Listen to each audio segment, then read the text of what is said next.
जय हिंद बच्चों आज हम कक्षा 9 पाठ्य पुस्तक हिंदी क्षितिज भाग 1 में संकलित पाठ 11 सवैये का अध्ययन करेंगे, जिसके कवि रसखान हैं।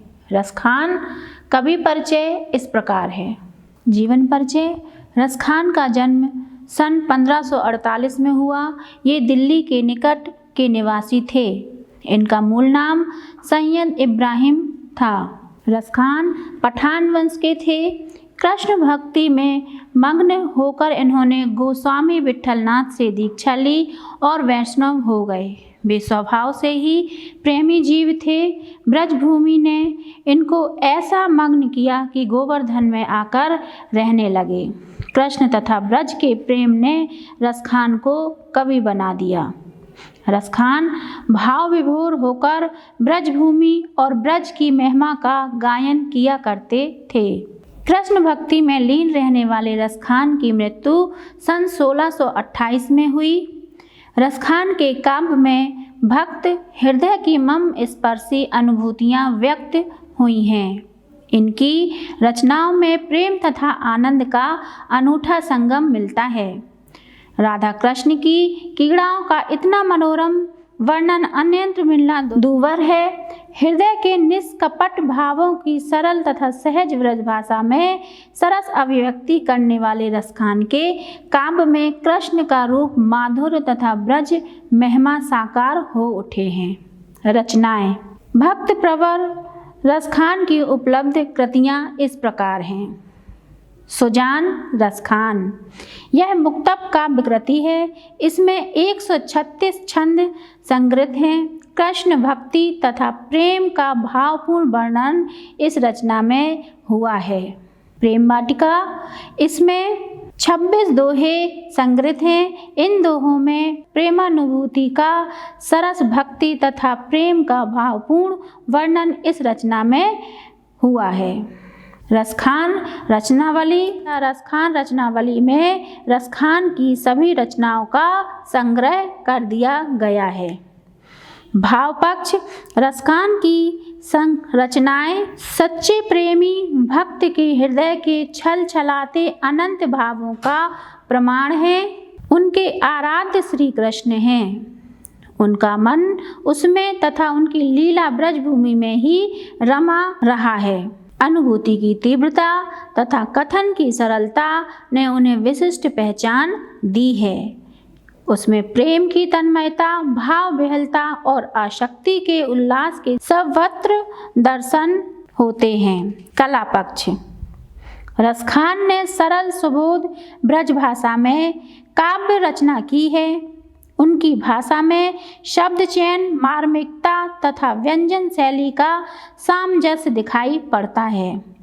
ब्रज भाषा का जो सरल, प्रवाहवान और मनोरम रूप इनके काव्य मिलता है, वह कहीं और मिलना दुर्लभ है। दोहा, सवैया, कवित उनके प्रिय छंद हैं। उपमा, रूपक, श्लेष, यमक आदि अलंकारों की स्वाभाविक छटा उनके काव्य को हृदयग्राही बना दिया है। साहित्य में स्थान। श्री कृष्ण के अनंत भक्त तथा ब्रज के अनुरागी रसखान ने काव्य पिंगल शास्त्र का गहन अध्ययन किया है। निश्चल अनुभूति तथा सहज अभिव्यक्ति के धनी रसखान का कृष्ण भक्ति परंपरा में महत्वपूर्ण स्थान है। सवैये। कृष्ण भक्ति में मग्न रसखान ने सरस सवैयों की रचना की है। इसमें उनकी भक्ति भावना, समर्पण, प्रेम की तन्मयता, भाव विहलता, उल्लास आदि की स्वाभाविक अभिव्यक्ति हुई है। इसमें कृष्ण के प्रति अनंत भाव, श्री कृष्ण की लीलाओं तथा कृष्ण से संबंधित गाय, ग्वाल, गोपियों, ब्रज धरा आदि का मनोहर अंकित हुआ है। अर्थात हमारी पाठ्य पुस्तक में संकलित पहले और दूसरे सवैये में कृष्ण और कृष्ण भूमि के प्रति कवि का अत्यंत समर्पण भाव व्यक्त हुआ है। तीसरे छंद में कृष्ण के रूप सौंदर्य के प्रति गोपियों की उस मग्नता का चित्रण किया है जिसमें वे स्वयं कृष्ण का रूप धारण कर लेना चाहती हैं। चौथे छंद में कृष्ण की मुरली की धुन और उनकी मुस्कान के अचूक प्रभाव तथा गोपियों की व्यवस्था का वर्णन हुआ है। भाव सारांश। रसखान के संकलित छंदों में कृष्ण और कृष्ण की लीला भूमि ब्रज के प्रति कवि का अत्यंत समर्पण भाव अभिव्यक्त है। उन्हें ब्रज भूमि इतनी प्रिय है कि वे इसी धरा पर पुनः जन्म लेने के अभिलाषी हैं। वे मनुष्य के रूप में गोकुल में, पशु के रूप में ब्रज की गांवों के मध्य, पक्षी के रूप में यमुना किनारे, कदम्बों के वृक्षों पर निवास, पत्थरों के रूप में गोवर्धन पर्वत बनने के इच्छुक हैं। कृष्ण की लाठी और कंबल उन्हें इतने प्रिय हैं कि इसके लिए वे तीनों लोकों का राज्य त्यागने को भी तैयार हैं। विभिन्न निधियों और सिद्धि की अपेक्षा उन्हें नंद की गायों को चराना अति प्रिय है। ब्रज के बाग, बगीचे, तालाब आदि को अपनी आँखों से देखने के इच्छुक रसखान करील के कुंजों पर सोने चांदी के महलों को भी न्यौछावर करने के लिए तत्पर हैं। श्री कृष्ण पर आकर्षित और मग्न गोपियों स्वयं श्री कृष्ण का रूप धारण करने के लिए तैयार हैं, किंतु वह अपनी सौत बंसी को होंठों पर धारण करने को तैयार नहीं हैं। श्री कृष्ण की मुरली की मधुर ध्वनि, उनके चेहरे की अनूठी मुस्कान के अचूक प्रभाव के कारण गोपियां उन पर न्यौछावर होने को विवश हो जाती हैं। वे किसी के समझाने बुझाने पर भी कृष्ण से अलग होने को तैयार नहीं हैं। कृष्ण भक्त कवि रसखान की अनुरक्ति न केवल कृष्ण के प्रति प्रकट हुई है, बल्कि कृष्ण भूमि के प्रति भी उनका अत्यंत अनुराग व्यक्त हुआ है। उनके काव्य में कृष्ण रूपी माधुरी, ब्रज महिमा, राधा कृष्ण की प्रेम लीलाओं का मनोहर वर्णन मिलता है। वे अपनी प्रेम की तन्मयता, भाव विह्वलता और आसक्ति के उल्लास के लिए जितने प्रसिद्ध हैं, उतने ही अपनी भाषा की मार्मिकता, शब्द चयन, व्यंजक शैली के लिए भी प्रसिद्ध हैं। उनके यहाँ ब्रज भाषा का अत्यंत सरस और मनोरम प्रयोग मिलता है, जिसमें जरा भी शब्द आडंबर देखने को नहीं मिलता। चलिए बच्चों, अब हम सवैये का अध्ययन करते हैं। प्रथम पंक्तियाँ इस प्रकार हैं। मानुष हो तो वही रसखानी, बसो ब्रज गोकुल गांव के ग्वारन, जो पशु हो तो कहाँ बस मेरो, चरो नित नंद की धेनु मंझारन। पाहन हो तो वही गिरी, को जो कियो हरि छत्र पुर धन धारन, जो खग हो तो बसेरो, करो मिली कालंदी कूल कदम की डारन। शब्दार्थ कठिन शब्दों का अध्ययन करते हैं। मानुष मनुष्य, वसो निवास करूं, कहाँ बस बस में ना होना, नित्य प्रति रोजाना, धेनु गाय, मझारन मध्य में, पाहन पत्थर, गिरी पर्वत, पुरंदर इंद्र, खग पक्षी, कालिंदी यमुना, कूल किनारे। संदर्भ हमारी पाठ्य पुस्तक में 4 सवैये दिए हैं, तो संदर्भ हर सवैये में एक जैसा ही आएगा, क्योंकि संदर्भ में पाठ्य पुस्तक का नाम, कवि का नाम और पाठ का नाम लिखते हैं। इस प्रकार संदर्भ होगा।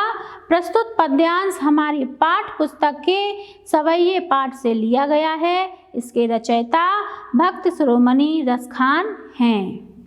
प्रसंग बच्चों, प्रसंग जो होता है वह व्याख्या का संक्षिप्तीकरण होता है, अर्थात जो हम इतनी बड़ी व्याख्या करेंगे उसको शॉर्ट में या छोटे भाव में क्या बताना चाह रहे हैं यह लिख देंगे। तो इस प्रकार प्रसंग होगा। प्रस्तुत पंक्तियों में कवि का ब्रज भूमि के प्रति अनुराग व्यक्त है। वे पुनः ब्रजभूमि में जन्म लेने के अभिलाषी हैं। व्याख्या। बच्चों, व्याख्या भावार्थ या अर्थ शब्दों का उपयोग कर सकते हैं। यहाँ पर मैं व्याख्या शब्द का उपयोग कर रही हूँ। व्याख्या इस प्रकार है। मानुष हो तो वही रस खानी, बसो ब्रज गोकुल गांव के ग्वालन। अर्थात कवि रसखान चाहते हैं कि मैं मनुष्य के रूप में जन्म लूं तो सदा व्रज के गोकुल गांव के ग्वालों के बीच निवास करूं। अतः रसखान जी किसी भी प्रकार कृष्ण जी के समीप आना चाहते हैं, इसलिए वह अगर अगला जन्म लें तो वह गोकुल के ग्वालों के बीच के रूप में जन्म लेने के इच्छुक हैं। जो पशु हो तो कहाँ बस मेरो, चरो नित नंद की धेनु मझारन। वे कहते हैं, यद्यपि मेरा दूसरे जन्म में कोई वश नहीं है, फिर भी यदि मैं पशु के रूप में जन्म लूं तो मेरी हार्दिक इच्छा है कि मुझे नंद की गांव के मध्य नित्य प्रति चढ़ने का सौभाग्य प्राप्त हो। अर्थात अगर उनका फिर से पुनः जन्म होता है, रसखान जी का फिर से जन्म होता है, तो वह पशुओं के रूप में उनका जन्म होता है, तो वह नंद की गाय बनने के इच्छुक हैं। पाहन हो तो वही गिरी को जो कियो हरि छत्र पुरधन धारण। अर्थात यदि मैं पत्थर बनूं तो उसी गोवर्धन पर्वत का बनूं जिसे भगवान श्री कृष्ण ने इंद्र से ब्रज की रक्षा के लिए अपनी अंगुली पर छत्र के रूप में धारण किया था। जो खग हो तो बसेरो करो मिली कालिंदी कूल कदम की डारन। यदि मैं पक्षी के रूप में जन्म लूं तो मेरी कामना है कि मैं नित्य प्रति यमुना के तट पर कदम के वृक्षों की डालियों पर निवास करूं। कहने का तात्पर्य है कि अगर कवि रसखान चाहते हैं कि अगर वह मनुष्य के रूप में जन्म ले तो ग्वाला बने, अगर वह पशु के रूप में जन्म ले तो वह नंद की गाय बने, पत्थर के रूप में जन्म ले या पत्थर बने तो वह गोवर्धन पर्वत का पत्थर बने, और अगर वह पक्षी बनते हैं तो वह यमुना जी के पास जो कदम के वृक्ष लगे हैं उस पर निवास करें। वह किसी भी रूप में श्री कृष्ण के समीप रहने के इच्छुक हैं। विशेष या काव्य सौंदर्य। कवि ने ब्रज में पुनः जन्म लेने की तीव्र इच्छा प्रकट की है। रसखान का ब्रजभूमि के प्रति अनंत अनुराग व्यक्त हुआ है। सरल सुबोध ब्रजभाषा का सौंदर्य दर्शन देखने को मिलता है। अनुप्रास अलंकार, सवैया छंद तथा शांत रस का उपयोग हुआ है। दूसरी पंक्तियाँ।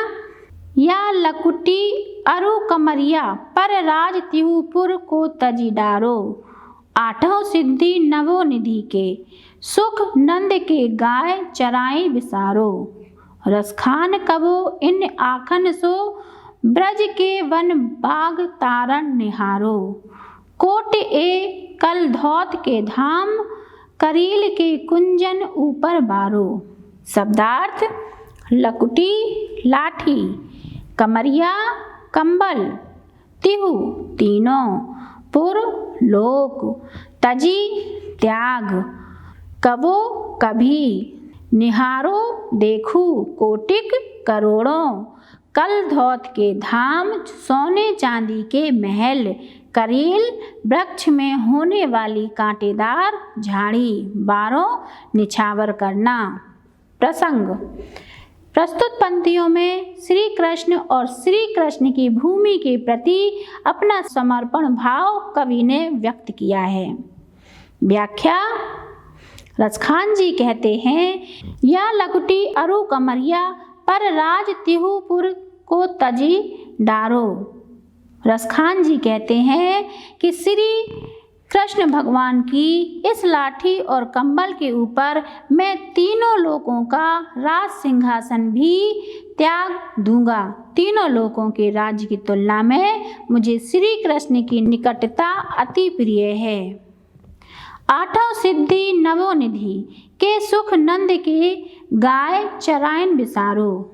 वे कहते हैं मुझे जो सुख नंद बाबा की गाय चराने में मिलता है उस सुख के सामने मैं आठों सिद्धियां और नवोनिधियों के सुख को भी त्यागने को तैयार हूँ। रसखान कबो इन आखन सो ब्रज के बन बाग ताड़न निहारो। रसखान कवि की हार्दिक इच्छा है कि उन्हें कभी ब्रज भूमि के वन वाटिकाओं तालाबों को देखने का शुभ अवसर मिल जाए। कोटिक ए कलधौत के धाम करील की गुंजन ऊपर बारो, अर्थात आनंद प्राप्त करने वाले करील के गुंजों के ऊपर मैं सोने चांदी के बने करोड़ों महलों को न्यौछावर कर सकता हूँ। कभी ब्रज भूमि में निवास का आनंद प्राप्त करने के इच्छुक हैं। बच्चों, आठों सिद्धियां अर्थात अरिमा, महिमा, गरिमा, लघिमा, प्राप्ति, प्रकाम, ईशुत और वासुत, ये 8 सिद्धियां होती हैं। निधियां पद, महापद, शंख, मकर, कच्छप, मुकंद, कुंद, नील तथा खर्व, ये कुबेर की 9 निधियां होती हैं। कुबेर जो धन के देवता माने जाते हैं। काव्य सौंदर्य। ब्रज के श्री कृष्ण नंद बाबा की गाय, वाटिकाएं, तालाब, करील के कुंज आदि के प्रति कवि का अनंत लगाव प्रकट हो रहा है।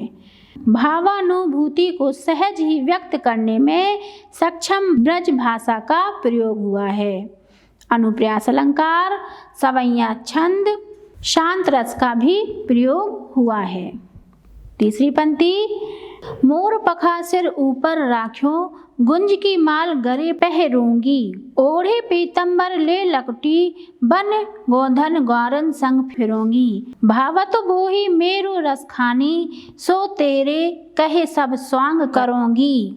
या मुरली मुरली धर की अधारन, धरी अधरा न धरूंगी। शब्दार्थ। गुंज गुंजाफल, लकुटी लकड़ी लाठी, गोधन गाय बछड़ा, भावतो प्रिय बोही वही, रसखानी रस की खान रसखान, स्वांग अभिनय नाटक, अधारण होठों पर। प्रसंग। प्रस्तुत पंक्तियों में प्रेम करने वाली एक गोपी दूसरी गोपी को श्री कृष्ण का रूप धारण करने का सुझाव देती है। तब वह उत्तर देते हुए कहती है, अर्थात 2 सखियां आपस में बात कर रही हैं। एक सखी दूसरे सखी से कह रही है कि तुम श्री कृष्ण का अभिनय करो। व्याख्या। मोर पखा सिर ऊपर राख्यूं, गुंज की माल गरे पहरूंगी। रसखान जी बताते हैं, एक सखी दूसरे सखी से कहती है कि हे सखी, तुम्हारे कहने के अनुसार मैं श्री कृष्ण का रूप धारण करने के लिए अपने सिर पर मोर पंख धारण कर लूँगी, गले में गुंजा की माला भी पहन लूँगी। ओढ़े पीतंबर ले लकुटी, बन गोधन ग्वालिन संग फिरूंगी। और पीतंबर धारण करके पीले वस्त्र जो श्री कृष्ण जी पहनते हैं, वह पीतांबर धारण करके हाथ में लाठी लेकर वन में ग्वालों के साथ गाय के पीछे पीछे फिरूंगी। भावतो बोही मेरी रस खानी, सो तेरे कहे सब स्वांग करूंगी। रसखान कवि कहते हैं गोपी के शब्दों में कि रस के भंडार श्री कृष्ण को जो भी प्रिय है, तुम्हारे कहने से मैं वह सब कर लूँगी। या मुरली मुरली धर की अधारन, धरी अधरा न धरूंगी। लेकिन हे सखी, जिस बंसी को श्री कृष्ण ने अपने होठों पर धारण किया है, उसे मैं अपने होठों पर नहीं रखूंगी। इसलिए हे सखी, तुम जो भी अभिनय करने को कहोगी, श्री कृष्ण के जैसे वस्त्र पहनने को कहोगी, मैं वो सारे अभिनय सारे नाटक कर लूँगी, लेकिन श्री कृष्ण की मुरली अपने होठों पर नहीं रखूंगी। काव्य सौंदर्य। श्री कृष्ण का अभिनय करने को तैयार गोपी का हार्दिक प्रेम व्यक्त हुआ है। अंतिम पंक्ति में बंशी के प्रति ईर्षा प्रकट हुई है। ब्रज भाषा का प्रयोग करते हुए यमक श्लेष अनुप्रास अलंकारों के सहज प्रयोग से भाव सौंदर्य निखर उठा है। अगली पंक्तियां, काननी दे अंगुरी रहबो जब ही मुरली धुनी मंद बजे है, मोहिनी ताजनी सो रस खानी अटा चढ़ी गोधन गेहे तो गेहे, तेरी कहो सिंगरे ब्रज लोगिनी काहो को कितनो समुझे है, माई रीवा मुख की मुस्कानी समहारी न जेहे न जेहे न जेहे। शब्दार्थ, अंगुरी उंगली, मोहिनी मोहित करने वाली, अटा अट्टालिका, टेरी पुकार कर बुलाना, कालही कल। प्रसंग, प्रस्तुत पंक्तियों पर श्री कृष्ण की मनमोहिनी मुस्कान पर मग्न होकर गोपी की व्यवस्था का चित्रण किया गया है। व्याख्या, काननी दे अंगुरी राहिवो जब ही मुरली धुनी मंद बजे है। श्री कृष्ण की वंशी के स्वर का आनंद लेने वाली गोपी कहती हैं कि वे जब भी धीमे स्वर में वंशी बजाएंगे तब मैं अपने कानों में उंगली लगाकर रख लूंगी, जिससे कि मुझे मंद मंद ध्वनि की श्री कृष्ण की वंशी की ध्वनि नहीं सुनाई दे। मोहिनी ताजी सो रस खानी अटा चढ़ी गोधन गेहे तो गेहे। कवि रस खान के शब्दों में गोपी कहती हैं कि वे अट्टालिका पर चढ़कर गोधन गीत गाएं तो गाते रहें, मैं उसमें कोई भी रुचि नहीं लूंगी, उनके मधुर वाणी को, उनकी मधुर मुरली की धुन को नहीं सुनूंगी। तेरी कहो सिंगरे ब्रज लोगिनी कालही कोई कीनो समझो है। गोपी स्पष्ट शब्दों में ब्रज के लोगों को पुकार पुकार कर कह रही हैं कि कल मुझे कोई कितना भी समझाए, मैं हर बात समझने में असमर्थ हूँ और मैं उनके और सभी व्यवहारों को सहन कर लूँगी, लेकिन हे भाई सुनो, माई रीवा मुख की मुस्कानी सम्हारी न जेहे न जेहे न जेहे। अर्थात गोपी कहती है कि श्री कृष्ण के मुख की मधुर मुस्कान के चमत्कारी प्रभाव को मैं नहीं संभाल सकती। उस मुस्कान के समक्ष मैं खुद को विवश पाती हूँ और उनकी ओर आकर्षित हो जाती हूँ, इसलिए मैं किसी की भी बात नहीं मानूंगी और मैं अटरिया से नीचे नहीं आऊंगी नहीं आऊंगी नहीं आऊंगी। काव्य सौंदर्य, गोपी की प्रेम जनित व्यवस्था का मार्मिक अंकन हुआ है, तो गोपियों को किसी की भी चिंता नहीं है। ब्रजभाषा का प्रयोग करते हुए श्लेष अनुप्रास अलंकारों से भाव सौंदर्य और भी निखर गया है। बच्चों, यह पाठ यहीं समाप्त होता है। मिलते हैं अगले अध्याय के साथ। तब तक आप सभी घर पर रहें, सुरक्षित रहें, अपना ध्यान रखें। आप सभी का दिन शुभ हो। जय हिंद।